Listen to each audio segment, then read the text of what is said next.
বাংলাদেশের সর্বস্তরের মানুষ আজকে এমন একটি রাজনৈতিক শক্তির অপেক্ষায় আছে।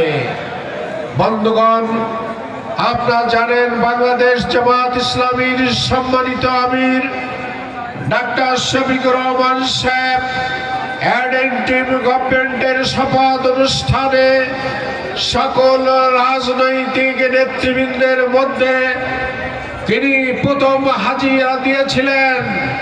সেখান থেকে বাংলাদেশের টেকনাফ থেকে তেতুলিয়া পর্যন্ত বিভিন্ন জনপদে আমিরে জামাতের উপস্থিতিতে লক্ষ লক্ষ মানুষের ঢল নেমেছে।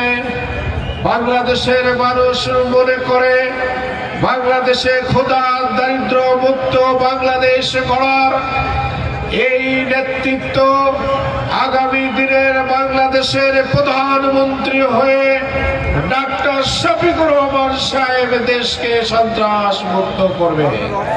বন্ধুগণ, এই দাবির সাথে শ্রমিকগুলোর মজুরি, সরকারি কর্মকর্তা, সর্বস্তরের মানুষের সাথে মুসলিম দাদা কাকারাও প্রতিদিন সোশ্যাল মিডিয়ায় তারা বক্তব্য দিচ্ছে। হে দেশবাসী, বাংলাদেশি ভাই বন্ধুগণ,